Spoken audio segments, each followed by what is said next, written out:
Delhi liquor scam కేసులో BRS MLC కవిత CBI custody నేటితో ముగియనుంది. ఇవాళ ఉదయం 10 గంటలకు కవితను రౌజ్ ఎవెన్యూ కోర్టులో సీబీఐ అధికారులు హాజరుపరచనున్నారు.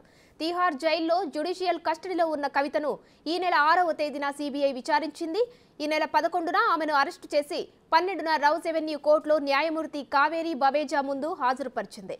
కోర్టు అనుమతించడంతో ఆమెను కస్టడీలోకి తీసుకుని సీబీఐ అధికారులు విచారించారు.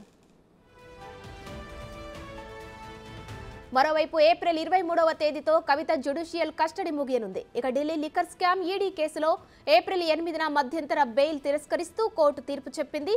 అటు సాధారణ బెయిల్ పిటిషన్పై రేపు రౌజ్ ఎవెన్యూ కోర్టు విచారణ చేపట్టనుంది.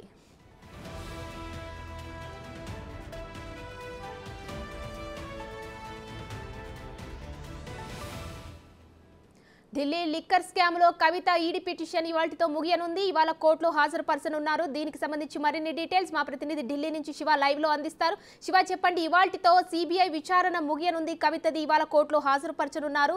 మరికొన్ని రోజులు కూడా కస్టడీకి అడగాలని కూడా భావిస్తున్నట్టు ఉంది. మరి దీనిపై అప్డేట్స్ ఏంటి? ఢిల్లీ లిక్కర్ స్కామ్ సిబిఐ కేసులో కవితను 3 రోజుల క్రితం సిబిఐ అధికారులు అదుపులోకి తీసుకున్నారు.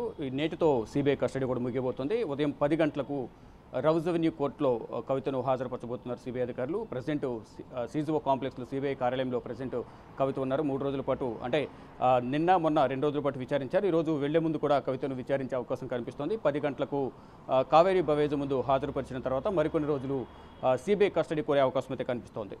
మార్చి 15వ తేదీన Delhi liquor scam money laundering కేసులో ఈడీ అరెస్ట్ చేసింది. అరెస్ట్ చేసిన తర్వాత జ్యుడిషియల్ కస్టడీకి తరలించారు. తర్వాత జ్యుడిషియల్ కస్టడీలో తిహార్ జైల్లో ఉండగానే కవితను సిబిఐ అధికారులు కోర్టు పర్మిషన్తో ఏప్రిల్ 6వ తేదీన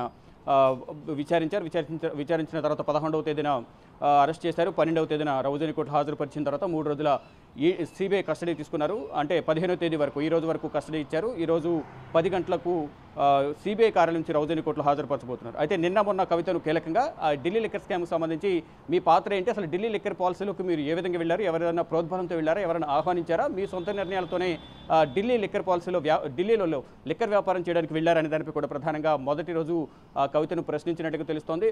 మరోవైపు ఇటు ఏదైతే మనీ లాండరింగ్ సంబంధించి 100 కోట్ల ముడుపులు చేతులు మారాయి, మరోవైపు ఇటు శరత్చంద్రారెడ్డి సౌత్ గ్రూప్ సంబంధించి శరత్చంద్రారెడ్డి అప్రూవర్గా మారే సందర్భంలో సిబిఐకు కొన్ని సాక్ష్యాలను, వాంగ్మూలాలను ఆన్ ద రికార్డ్ ఇచ్చినట్లుగా కూడా తెలుస్తుంది.